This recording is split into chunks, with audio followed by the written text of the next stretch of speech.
भैया, मैं काम करता हूँ बहुत बढ़िया, खाता हूँ खाना और रोज गाता हूँ गाना। अरे यार, आज तो बहुत देर हो गई। इस खतरनाक जंगल को देखकर तो मेरे हाथ पैर ठंडे हो गए हैं। अगर मैं वक्त पर गांव नहीं पहुंचा तो मालिक बहुत नाराज हो जाएंगे। तभी हरिया को एक आवाज सुनाई देती है। सुनिए हरु जी। अरे, ये आवाज किसने दी? तभी हरिया को सामने कुछ दूर एक औरत खड़ी दिखाई देती है। अरे भाई, ये औरत अकेली इतनी रात को इस जंगल में क्या कर रही है? चलकर पूछना पड़ेगा।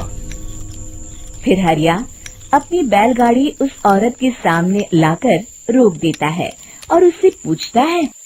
अरे सुनिए, आप इतनी रात को इस खतरनाक जंगल में अकेली क्या कर रही हैं?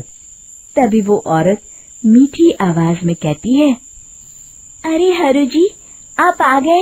मैं कब से आपका इंतजार कर रही थी।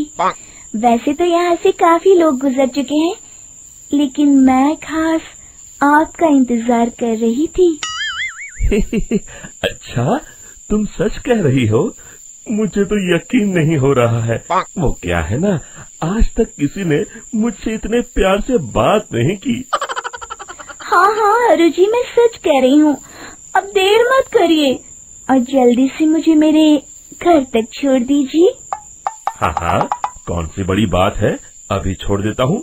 आप मेरे पीछे बैलगाड़ी में बैठ जाइए और मुझे रास्ता बताते चलिए। फिर वो औरत हरिया की बैलगाड़ी में बैठ जाती है और हरिया बैलगाड़ी हाँकता हुआ आगे चल पड़ता है। फिर उस औरत के बताए हुए रास्ते पर चलते चलते हरिया बैलगाड़ी लेकर एक काली गुफा के आगे आकर रुक जाता है। हरिया उस औरत से पूछता है, हाँ देवी जी, आपका घर कहाँ है? यहाँ तो एक गुफा के अलावा और कुछ नहीं है। तभी अचानक वो औरत हवा में उड़ने लगती है। देखते ही देखते उसका सुंदर रूप एक डरावनी चुड़ैल में बदल जाता है और वो जोर जोर से हंसती है। अरे तू तो एक नंबर का बेवकूफ निकला। तू तो बड़ी आसानी से मेरी बातों में आ गया। अरे मर गया रे, ये तो एक चुड़ैल है। हे भगवान बचा ले, ये तो बड़ी डरावनी दिखाई दे रही है। और फिर अगले ही पल हरिया की बैलगाड़ी में रखा सारा सामान हवा में उड़ता हुआ उस काली गुफा के अंदर चला जाता है और वो चुड़ैल भी उस गुफा के अंदर जाकर कहीं गायब हो जाती है। हरिया ये नजारा देख बुरी तरह घबरा और परेशान हो जाता है। अरे, ये चुड़ैल तो मेरा सारा सामान लेकर गुफा में गायब हो गई। अब क्या होगा? अगर मैं गांव खाली हाथ गया तो मालिक मेरी अच्छी खबर लेंगे। मेरी इस बात का कोई यकीन भी नहीं करेगा। फिर आखिर वही हुआ। हरिया के मालिक चंपक सेठ को हरिया की किसी भी बात पर रत्ती भर भी यकीन नहीं हुआ। चंपक सेठ को लगा हरिया झूठ बोल रहा है और उसने ही लालच में आकर सारा सामान हड़प कर लिया है।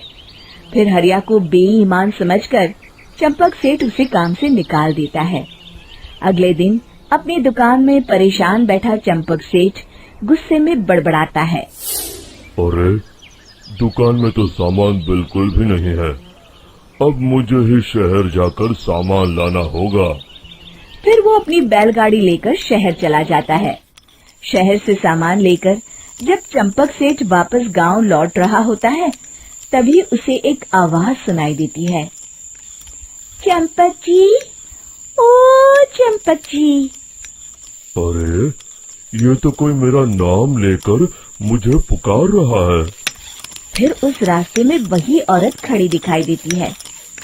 फिर क्या था, हरिया की तरह चंपक सेठ भी उस औरत के पास अपनी बैलगाड़ी लेकर जाता है और वो भी उसकी चिकनी चुपड़ी बातों के मुंह जाल में फंस जाता है। फिर चुड़ैल उसे भी अपनी गुफा तक ले जाती है और उसका सारा सामान लेकर गुफा में गायब हो जाती है। बेचारा चंपक सेठ लाचार होकर खाली हाथ गांव लौट आता है। फिर ये उस जंगल में रोज की बात हो जाती है। जो कोई भी शहर से कुछ लेकर गांव की तरफ लौटता, वो चुड़ैल उसे बेवकूफ बनाकर उसका सारा सामान लेकर गुफा में गायब हो जाती। एक दिन हरिया एक लकड़हारे को उसी जंगल की तरफ जाते हुए देखता है।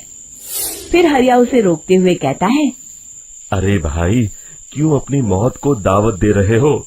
मेरी बात मानो, आगे जंगल में मत जाओ, वहाँ एक बड़ी भयानक चुड़ैल रहती है।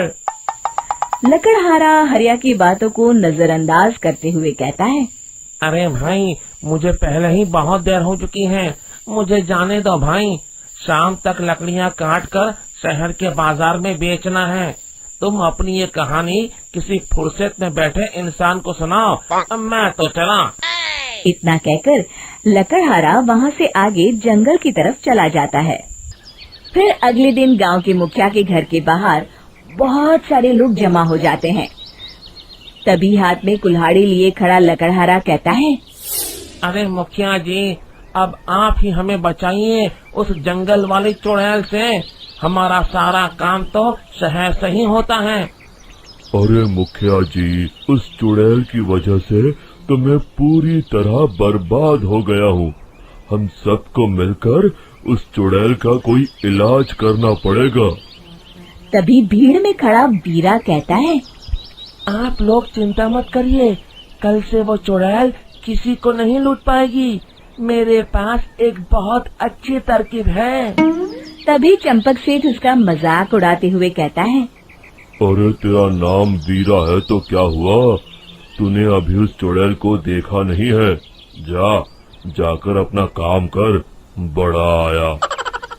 तब मुखिया जी कहते हैं, नहीं चंपक सेठ, मुझे लगता है हमें इस लड़के को एक मौका देना चाहिए। फिर सभी गांव वाले मुखिया जी की बातों से सहमत हो जाते हैं और वीरा शाम को एक बैलगाड़ी में कुछ सामान लादकर उस जंगल की ओर चल देता है। वीरा, ओ वीरा, कहाँ जा रहा है? तभी वीरा मुड़ के देखता है, वही चुड़ैल एक औरत के रूप में खड़ी है।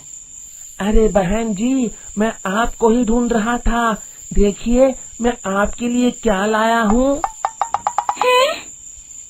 अरे वाह, तो खुद मेरे लिए इतना सामान लाया है।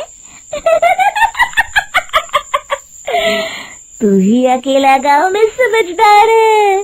जरा देखो, मैं भी खोल के, बड़े भूख लगी है।